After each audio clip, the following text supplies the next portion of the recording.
Hi everyone, so today we're going to be learning how to make donuts, and if you stay with me I'll show you exactly how.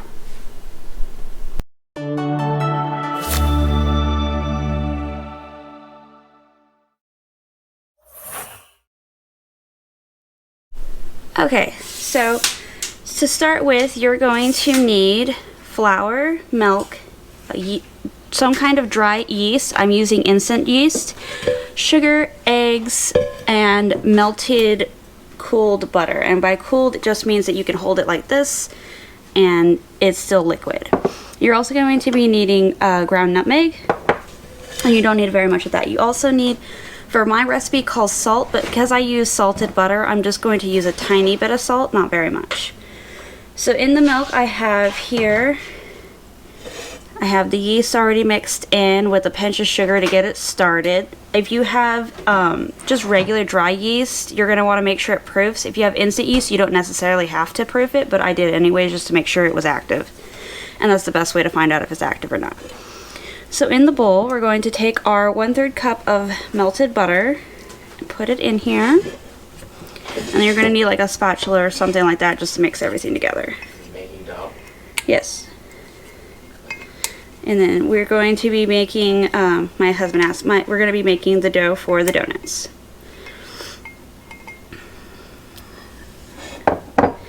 Okay, and then what we're going to do is we're going to take our 1/4 cup of sugar and we're going to put that into our butter and we're going to mix that together until it becomes somewhat of a paste. So just get it all mixed in there, kind of combined as much as possible until all the dry sugar is mixed in well. And with the bowl that you use, it's probably best to use one that you're going to be able to rinse out later and then use as a proof for your dough, so that way you don't have to use too many dishes. So with mine, I have a large mixing bowl that I can also use for the dough for later. Alright, to our butter and sugar, we're going to take 2 large eggs. You want them as room temperature as possible. Mine are still a little cold, that's fine.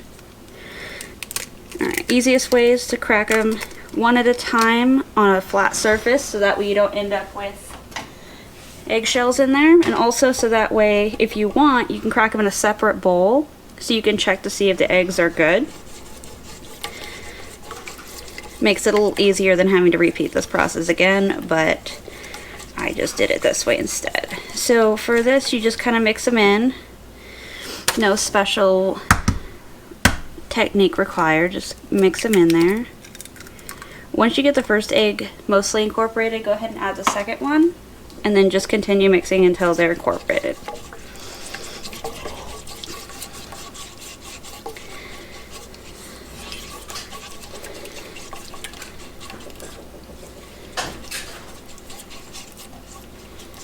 Okay, that looks about good.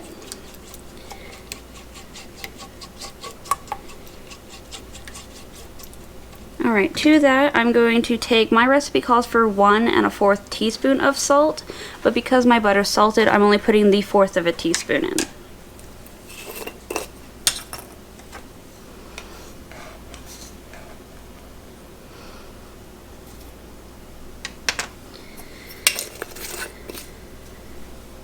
And we'll get that mixed in.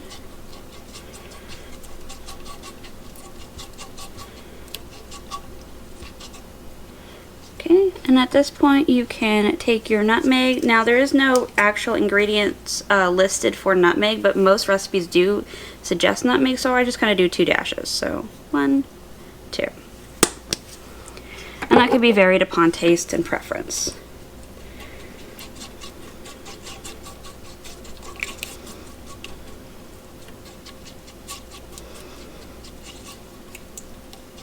Okay, those are all mixed in.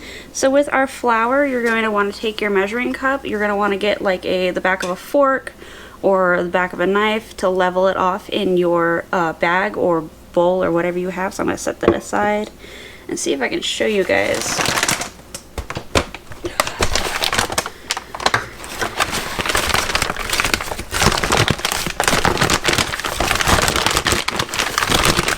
Alright, I'm not sure how well that's going to show you, but I'll try. So you just scoop in your flour, and then you're going to end up with this little bit of a mound. You kind of shake off the best you can. And to make sure you have exactly a cup, you're going to take like a spoon or a fork or a knife, something flat, and try not to get the bag, and just push it off until it's level.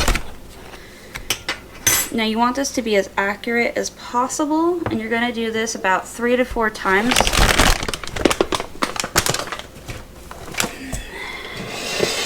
So I'm going to do the rest of them off camera, so that way it's not a pain. Alright, so we're going to take our flour, we're just going to dump the first one right in there, and I'm going to do this in installments of 4, because the last one I don't need every single time. I usually use it for mostly just rolling out the dough, or if it's too wet that day. Okay, so we'll just get it mixed in.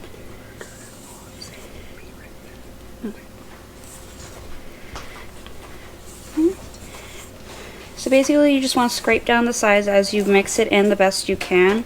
It is going to start to become tacky and sticky. You just want it to come together until it completes a dough that pulls from the sides. Now the milk we're going to add in after the second cup of flour. But this just kind of gets it incorporated a little bit easier the first time.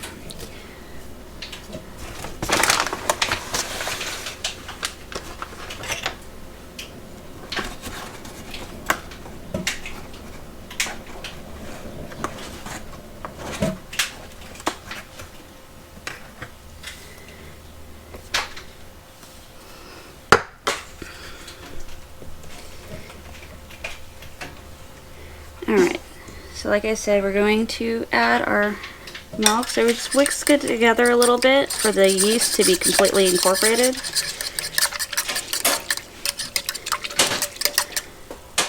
Don't worry, that doesn't hurt it. It just mixes it in a little better. Okay. And then you're going to want to try to get all of it out of the pan as possible. So I'm just taking another spatula and scraping out everything I can that's possible.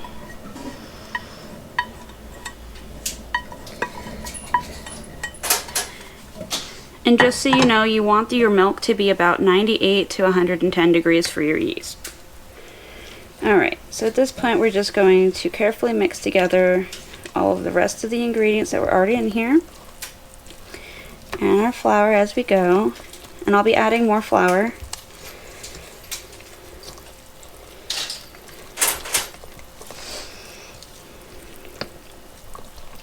If you have a stand mixer, this makes it a lot easier. Basically, just when you put your ingredients in, attach your dough hook to your stand mixer, and then you're going to be able to mix all of this together in a less time, and you won't have to do as many steps.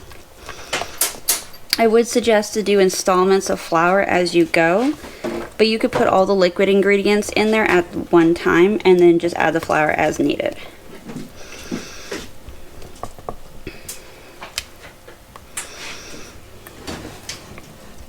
Okay, so another cup of flour. This will make our third cup.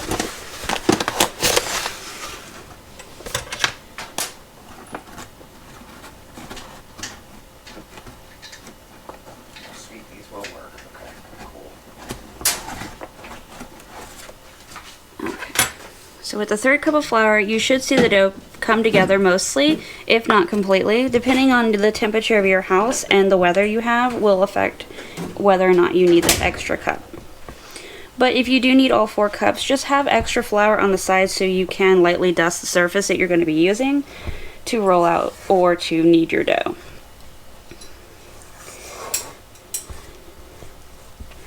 So as you can see, it's starting to come together a little bit. If you have your stand mixer, every so often stop it, scrape down the sides, so that way you get the flour on the outside as well.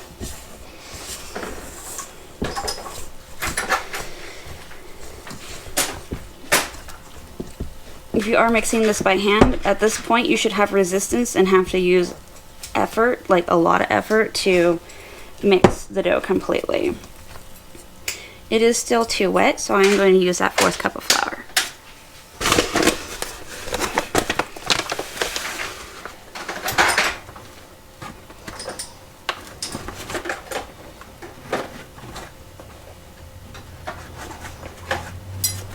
Okay. But with this, I'm only going to put in part of it at a time, so that way I can see how much I need.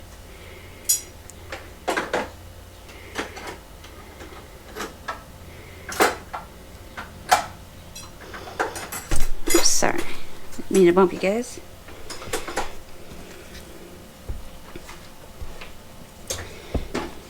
If it gets to a point where it's too hard to mix with the spatula or spoon or whatever you're using, go ahead and use your hands. And at this point you can start kneading it together. If you have a stand mixer, just turn the speed to about medium and then mix it until it pulls away from the bowl for about 5 minutes. By hand, you're going to want to knead this for about 8 minutes. Okay. So if you can see, it's pulling away from the edges of my bowl. So I'm going to move all of this here aside. And what I'm going to do, move you guys back a little. Okay. So I'm just going to take, my counter's clean. So I'm going to take some of that flour that I haven't used yet and dump it onto the counter. And I'm going to carefully scrape out as much as I can of the dough out of the bowl.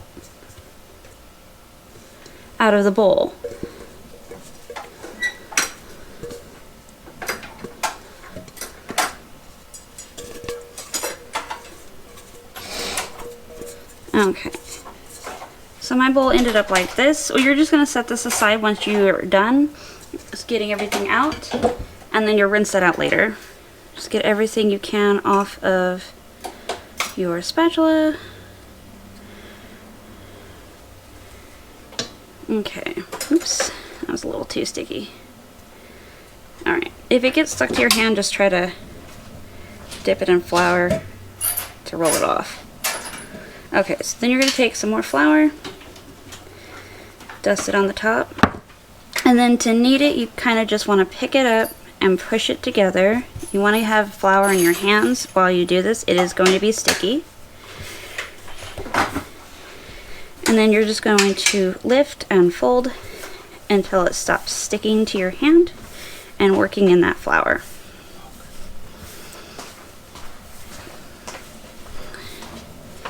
And then as you go, you're going to also want to take the heel of your hand right here, this part, and push and roll at the same time. You might end up with a little bit of flour or dough on your wrist if you have small hands, but that's okay. You can always wash them later. Okay, so mine kind of stuck to my counter a little bit. That's fine. Just take a little bit more of your flour. And this is the 4th cup that I was supposed to add to the actual recipe, so that's perfectly okay. Okay, I'm just going to add a little bit more here. Okay, so like I'm going to show you, you fold it over, take the heel of your hand, and push and roll. And you're going to want to do this action for 8 minutes until the dough has incorporated as much flour as it can and also becomes smooth. With your other hand, you just want to guide the dough and push it in every so often to keep it away from the edge of your counter or workspace, and also to help direct as you go.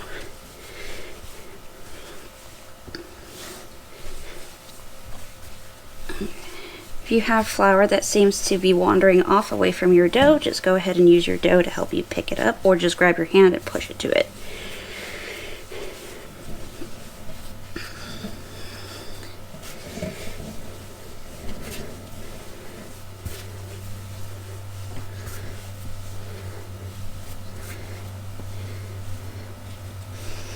If you find your hand sticking, just go ahead and dust the surface of your dough.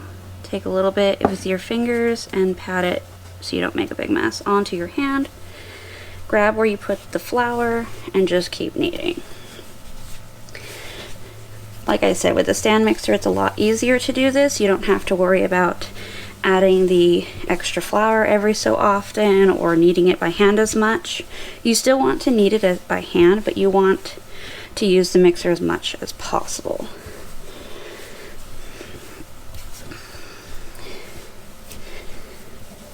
Oops.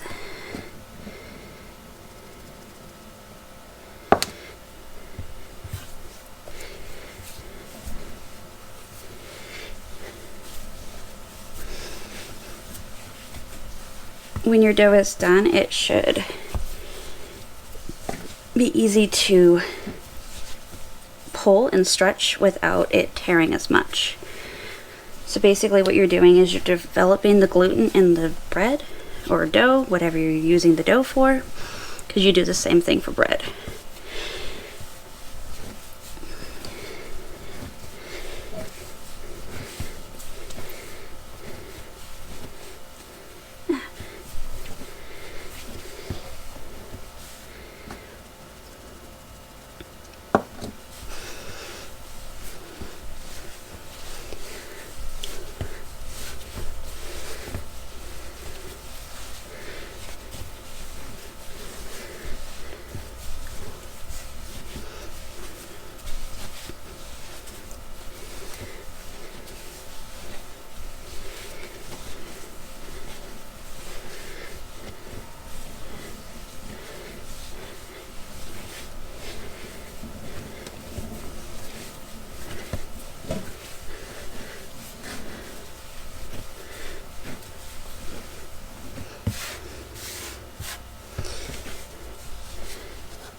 See, as you can see here, it's starting to become more stretchy, a lot more smooth looking. It's not as sticky when I touch it.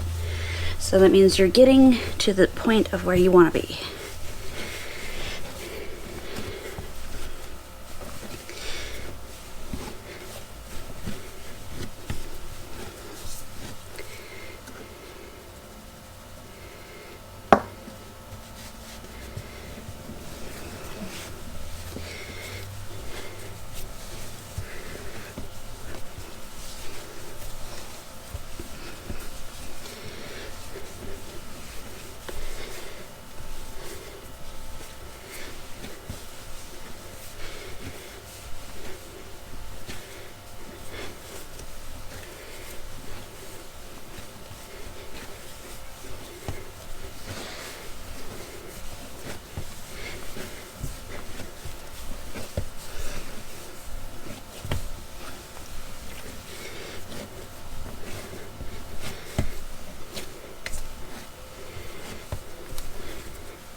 Do we have cornstarch?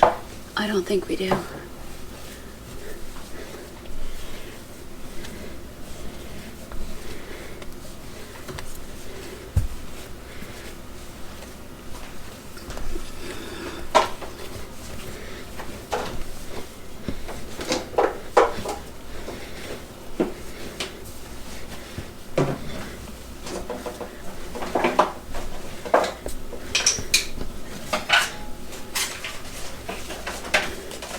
If your arms get tired, just alternate between.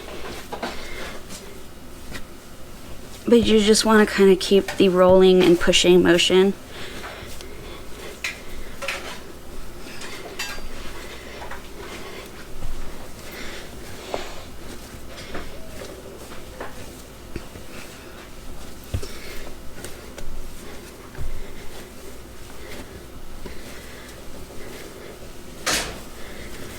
Okay, so for those who are using a stand mixer, at this point you probably have already had your dough done and wondering what were you supposed to do with it.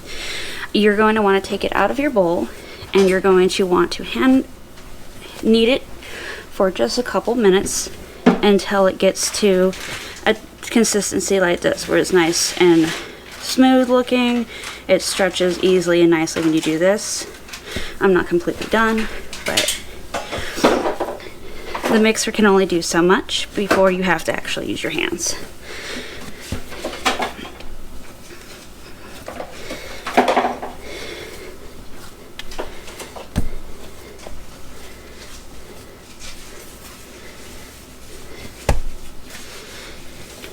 Okay, 2 more minutes for me to be done kneading it. And then what we're going to do is we're going to clean out our bowl. So we can leave this on the counter just to rest while we do that. And we're going to put it into the bowl with a little bit of oil, just enough to grease it. You could also do a little bit of flour if you don't want to use oil, but you just want to use the same oil you're going to fry with, which is like canola or vegetable, something with no flavor to it. And seal it with saran wrap or a damp kitchen towel. And then you're going to put it into a nice warm spot that doesn't get like drafts or anything like that, so that way it can rise.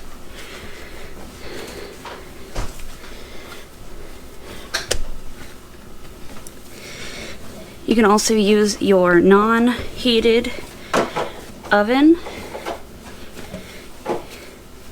to do that. So just don't turn it on. Put the bowl straight in the oven, and you can use that as a proofing station if you can't like turn off your AC or if your house is too cold. Okay, still could use probably a few more seconds, but at this point it's nice and stretchy. You can fold it over and manipulate it. It's really smooth when you roll it into itself. You poke it, it bounces back, and that's basically what you want. You want that. So I'm gonna clean my bowl. I'm gonna turn it off the camera and I'll come back. So I'll see you when I come back to show you the rest. Okay, so we're back. The bowl has some oil in it. I'm not sure if you can see that. It's kind of running around in there. So basically what you want to do is run it around the bowl. Take your hand that's clean. Just go up the edges as high as you think that the dough is going to go. Take your dough, put it down into there, spin it, flip it, and spin it again. And then at this point, you're going to put it down, get your saran wrap or towel. Okay, so you get your saran wrap or towel. I'm going to use saran wrap. Just big enough to cover it. If you need more than one piece, you can. Okay, so you want to pull this and get it to stick the best you can, as tight as you can. For the towel, just make it damp, fold it over, leave it, don't worry about it. So basically, just push it all the way down like this, and then you just set it off into a section that you don't worry about until it's risen. Mine's gonna take probably about 3 hours just because of the temperature in my house. It can take an hour. You just want this to double in size. So basically this little ball right here is going to come to the top of the bowl or touch the plastic wrap at least. So that's it for that. I did not use about, I'd say, 1/4 of a cup of the last cup of flour plus whatever's on the counter still, and that's to be expected. You don't always end up using all of it. But when we are done raising and everything like that, I will come back and show you the rest. So thanks for watching this far. I'll see you in a little bit. Okay guys, we're back. Okay, so I had to run to the store, so it took me a little longer than I thought. So it's been about 4 hours. But if you let your rest until it was doubled, it should look something like this one. And so all you have to do to see if it's ready is you poke it. If it starts to deflate and holds that shape you poked it at right here, then it is done. So you just push it down to deflate it. Then you want to take a lightly dusted work surface. That way it doesn't stick to everything. Scrape it out of your bowl.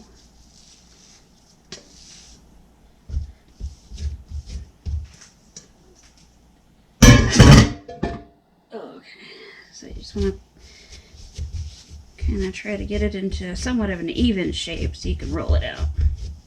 And if you find that when you roll your dough out that you have resistance, stop rolling it, let it rest for a few minutes, just cover it back up with some saran wrap or another towel, and then come back after a few minutes and see if it is rollable at that point, because it probably just needed some more time.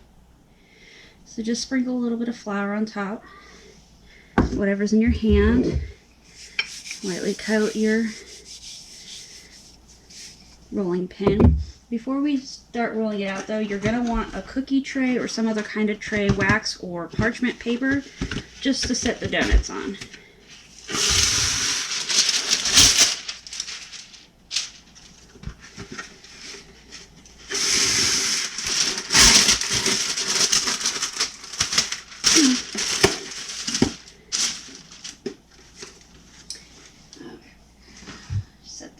You're also going to want to have your saran wrap out or another towel for this one, so that way you can cover them because they're going to rest for a little bit.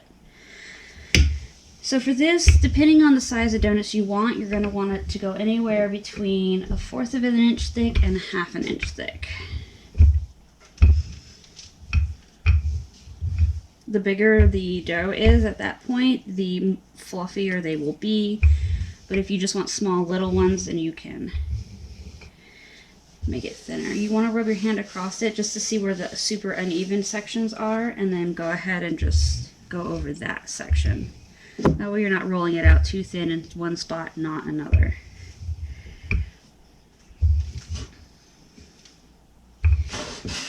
Okay, so once you get it to about yay big or so, there's no real exact measurements on this one.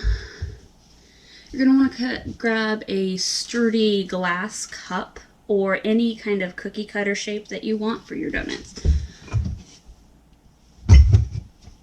Okay, so for me, I just use this cup right here. And starting at any edge area, you want to go about 1/8 of an inch from the edge, push down and twist, kind of like you would make donuts, and you're going to get this little disc. You can go ahead and set those onto your tray, and then you can cut the holes out later, or you can cut the holes out when they're there. It's up to you how you want to do that.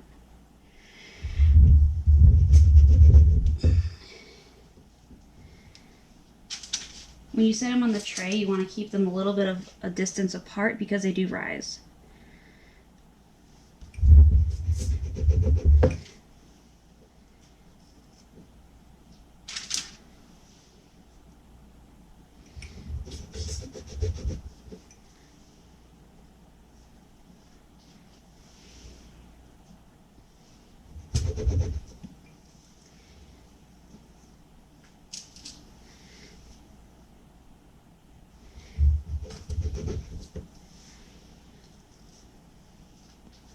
Depending on your size and shape will depend on exactly how many donuts that you get. You do want to use as much of the dough as possible, if not all the dough as possible. So what I like to do, like say I was done, I would take whatever was left, try to roll it out again to see if I can get some more. And if not, I would take those pieces that I couldn't roll out and roll them into like a little ball or make another shape with them, and then just fry those out.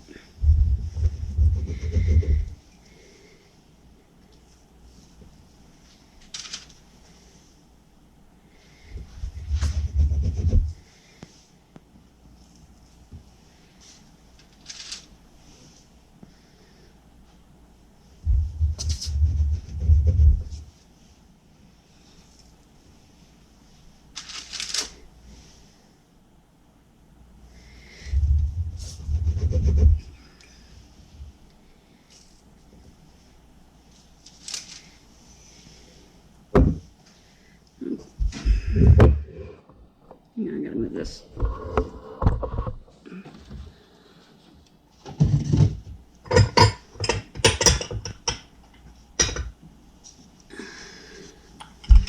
You can also take something for like small areas, like the size of a shot glass, and make some small ones. You get these cute little ones that look really fun when you cook them.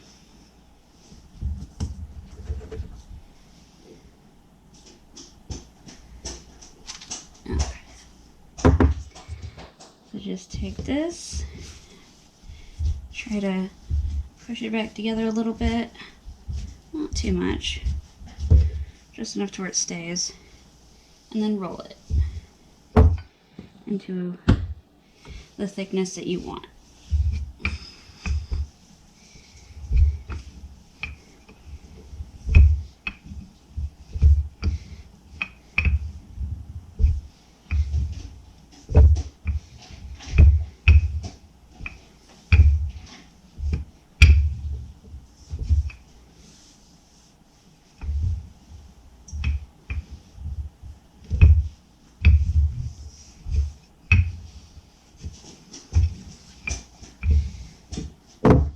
Hi, Rob.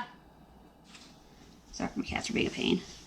Okay, and then again, you just go around with whatever shape or size, and just keep doing this until you run out of dough. Alright, so I'm going to come back when this is all done, and then we're going to go over what you need for the oil and how to fry those. So I'll see you guys in a little bit. Alright guys, okay, so by now your donuts should have risen or doubled in size. Mine looks something like this.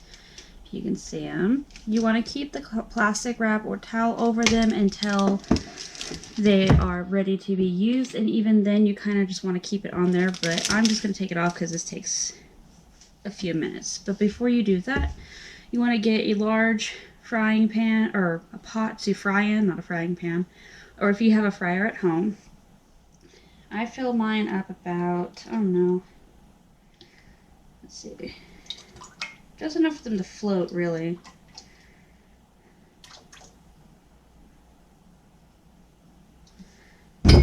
So I'd say about here, my finger would be.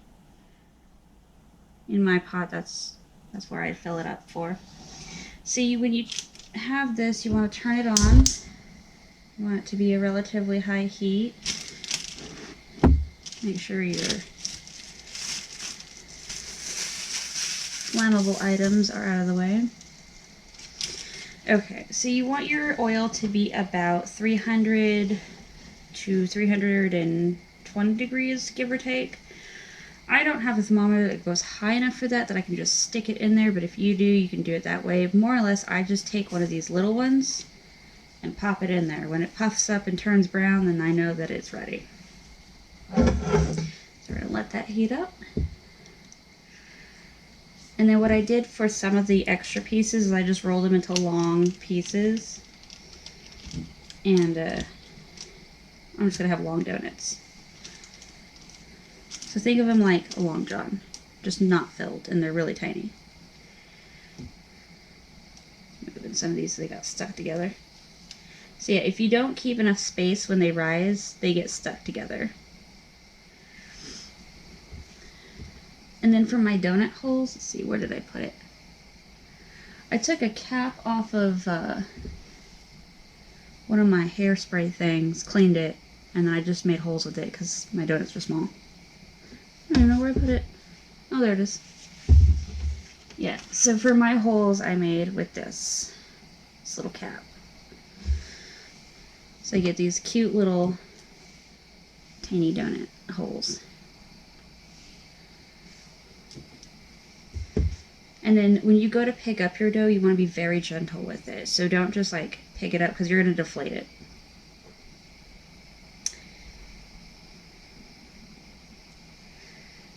So let's see.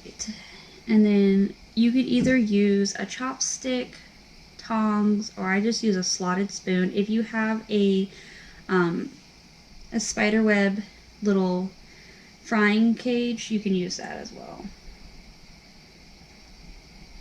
But basically all I do is I take one as a tester.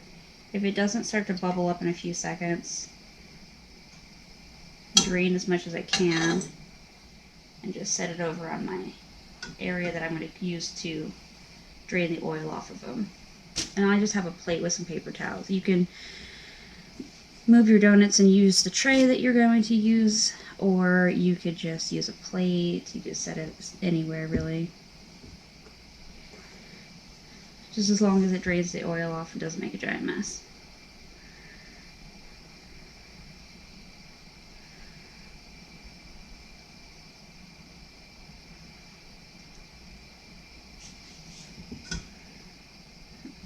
see if we can get it to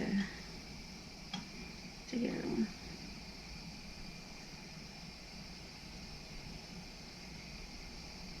Oh, looks like it might be.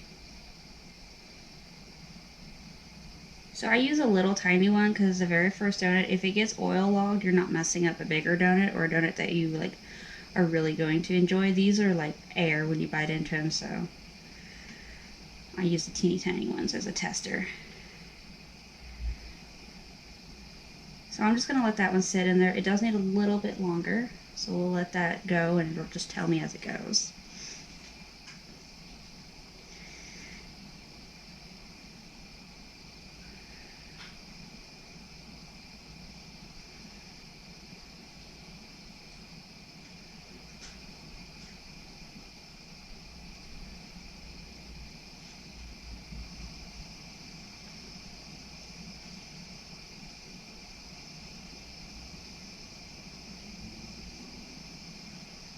So if you don't have it already on high, you might want to just turn it up a little bit, see if that helps. Heat it up a little faster, so that way you can just get going.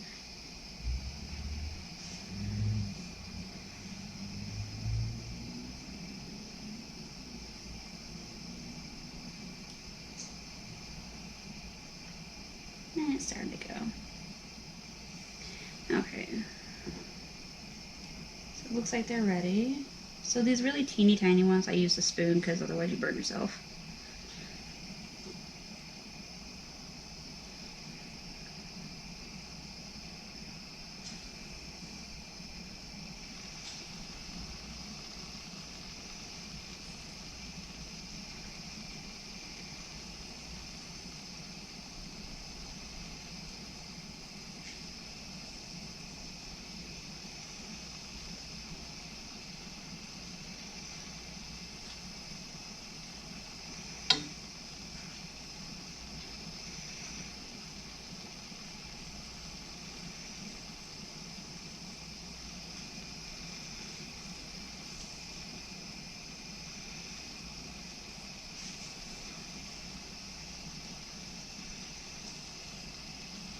Hello.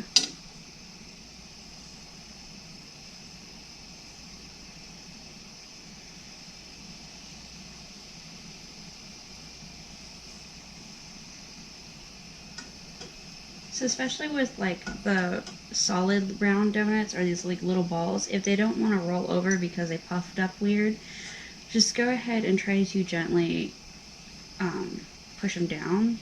See if that helps. If not, just like lightly push the oil over them. Get a spoon, kind of like bathe them a little bit for a few seconds. And then you can take them out.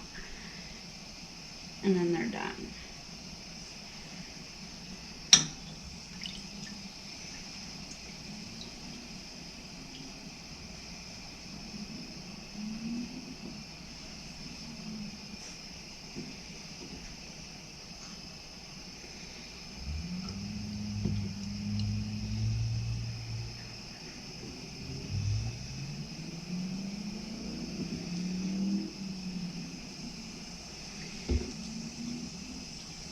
So you want your donuts to be golden brown. Those ones that look like they might have been a little under. There, that should be good for that batch. And you want to do these in like batches so that way you don't cool the oil down too quickly. But to find out if your donut's done, generally it's going to be brown or light golden on one side. And then as soon as you see that, you flip it over, assuming it flips the right way. Come on, flip over. And then, come on, no, you need to flip over. Do it. Okay, so if you get them to flip over correctly, one side will be golden brown, and then when you flip it over, the non-golden brown side will golden brown. And then once both sides are golden brown, they're done. But these ones didn't want to do it, so that's okay. They cook relatively even. All the way through.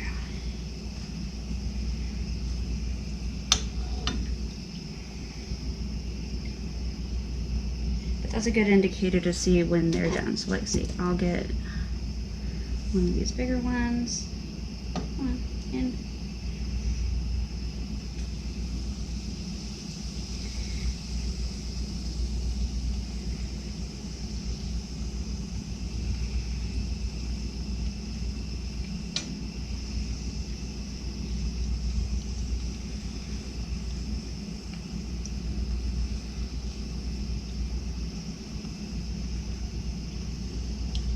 Okay, so this one did turn golden brown on one side, so I flipped it over, and now I'm just waiting for the other side. Depending on the size of donut and how thick it is will depend on how many seconds or minutes you want.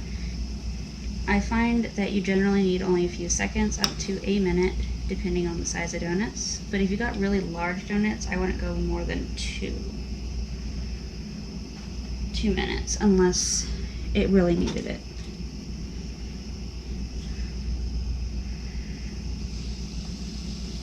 And so with some of the littler donuts, I did poke some holes in those ones so they look like tiny little donut, like regular donuts instead of solid donuts.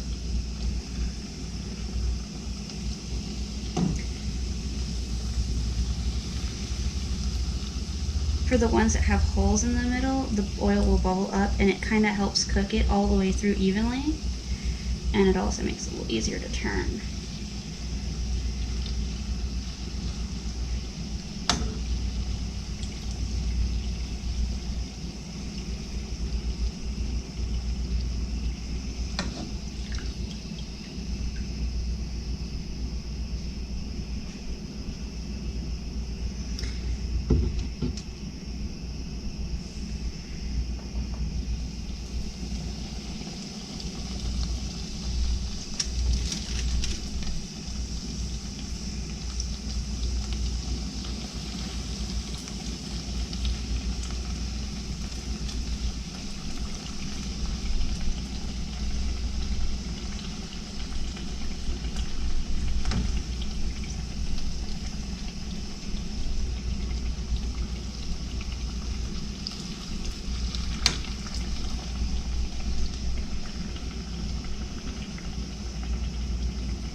If you run out of room on your plate for putting the donuts that are done to drain, you can take the ones that are cool and stick them back onto the wax paper, so that way you can reuse that section of the plate.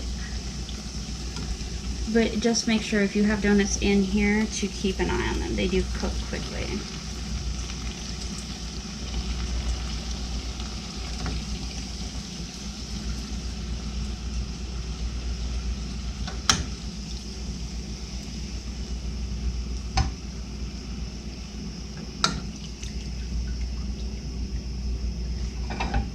So what I'll do for like the donuts I need more room for, I'll just leave the oil, let it heat up just so that way it's not getting too cold, and just place them back over here.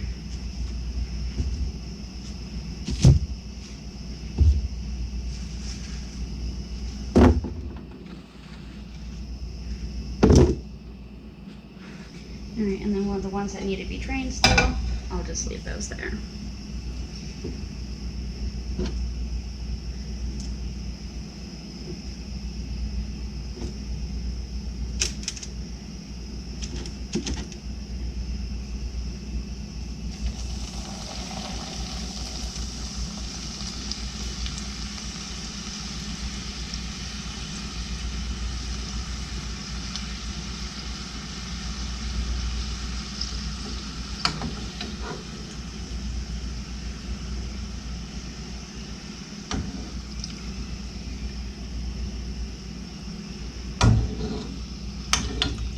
Oh, and the oil I'm using is canola oil. I forgot to mention that earlier.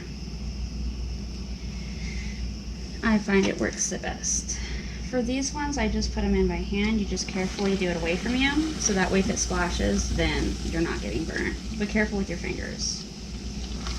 And I only do about 2 at a time. If your oil's getting too hot too quickly, just turn down the heat.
got all of your donuts done, then you have a full batch of donuts ready to be topped or filled with whatever you like.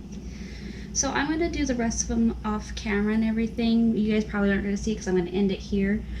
But I'd like to thank you guys for watching, and I hope you guys enjoyed and learned something today. So I'll see. Thank you. Like, subscribe, and follow me on my social media channels for Facebook or Instagram or anything like that. I will post that description in the description when I load this. So I'll see you guys later. Bye.